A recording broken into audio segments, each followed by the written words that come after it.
भारत अब पाकिस्तान को उसके घर में घुसकर डरा रहा है।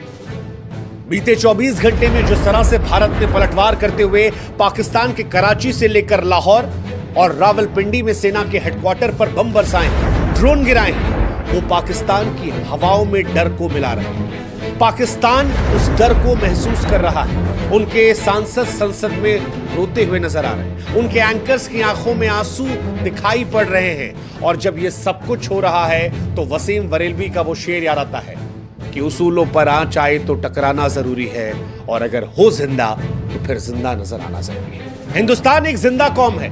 हिंदुस्तान वो कौम है जिसने कभी पड़ोसी से रिश्ता रखने की पॉलिसी लेकर पाकिस्तान के सामने दोस्ती का हाथ बढ़ाया था।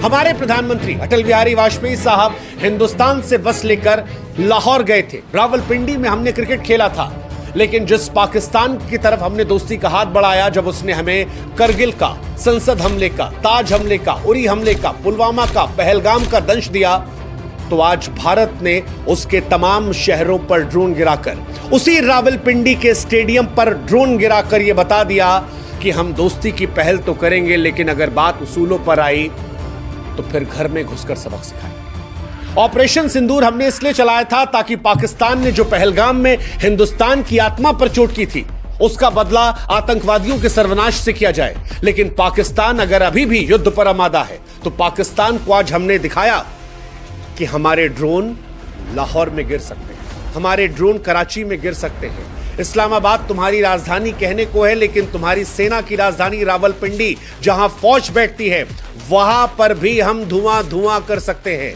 और जो चाइना से तुमने एयर डिफेंस सिस्टम खरीदा है, आज हमने उसकी भी हैसियत दिखा दी। हमने ये बता दिया कि अगर बात युद्ध की होगी तो हिंदुस्तान और पाकिस्तान के बीच में कोई तुलना नहीं है, तुम्हारी कोई हैसियत नहीं। और इसीलिए आज जब ऑपरेशन सिंदूर 2.0 शुरू हो रहा है, तो ये पाकिस्तान को चेतावनी है कि पाकिस्तान में जो अलार्म गूंज रहे हैं वो सिर्फ ऑपरेशन सिंदूर 2.0 के नहीं है, बल्कि तुम्हारे वजूद को मिटाने की चेतावनी के तौर पर गूंज रहे हैं, जो ये स्पष्ट संदेश दे रहे हैं कि भारत जब चाहे, जहां चाहे, जितना चाहे तुम्हें मार सकता है। संभल जाओ पाकिस्तान, वरना लाहौर से लेकर कराची की हर गली धुआं धुआं हो जाएगी। क्योंकि हिंदुस्तान इस बार स्पष्ट है कि हम शांति चाहते हैं, लेकिन अपनी शर्तों पर। और अगर पाकिस्तान हमारे लोगों पर हमला करेगा तो 1944 में बने पाकिस्तान को भारत इतिहास बना देगा। ऑपरेशन सिंदूर 2 नया आगाज कर रहा है, और यह आगाज खतरनाक है। अब आप में से कई लोग होंगे जिनके मन में सवाल होगा कि ऑपरेशन सिंदूर 2.0 क्यों? ऑपरेशन सिंदूर तो चला दिया था। जवाब, हमने पहलगाम हमले का बदला ऑपरेशन सिंदूर से लिया था, आतंक के ठिकानों को नेस्तनाबूद कर दिया था। लेकिन पाकिस्तान वो अपनी हार की आग में जलता रहा। अपनी आवाम को मैसेज देने के लिए 7 मई 2025 को आधी रात को भारत के 15 शहर अवंतीपोरा, श्रीनगर, जम्मू, पठानकोट, अमृतसर, कपूरथला, जालंधर, लुधियाना, आदमपुर, भटिंडा, चंडीगढ़, नाल, फलोदी और तमाम जगहों पर ड्रोन और मिसाइल से हमला करने की नापाक हिमाकत करता रहा। पाकिस्तान को यह लगता था कि वो भारत के बराबर सैन्य क्षमता रखता है, लेकिन भारत के S-400 डिफेंस सिस्टम ने पाकिस्तान को बताया कि भाई साहब, वी आर नॉट इक्वल्स। और इसके बाद भारत ने जवाबी कार्रवाई में ऑपरेशन सिंदूर 2.0 की शुरुआत की, जिसने पाकिस्तान को उसके घर में घुसकर रौंद डाला।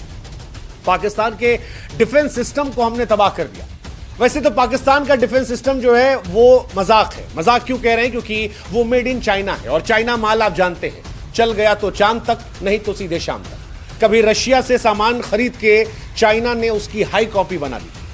वो S-300 था जिसकी हाई कॉपी बनाकर पाकिस्तान को ज्यादा पैसों में चाइना ने बेचा था। HQ-9 एयर डिफेंस सिस्टम आज वो भारत के सामने कागज का शेर निकला। भारत ने BrahMos supersonic missile, Rudram 1 anti radiation missile और IMS सुसाइड ड्रोन से पाकिस्तान के रडार और HQ-9 को नेस्तनाबूद कर दिया। रावलपिंडी से लेकर कराची और लाहौर में तैनात ये सिस्टम भारत के सटीक हमलों में बेखैर साबित हुए।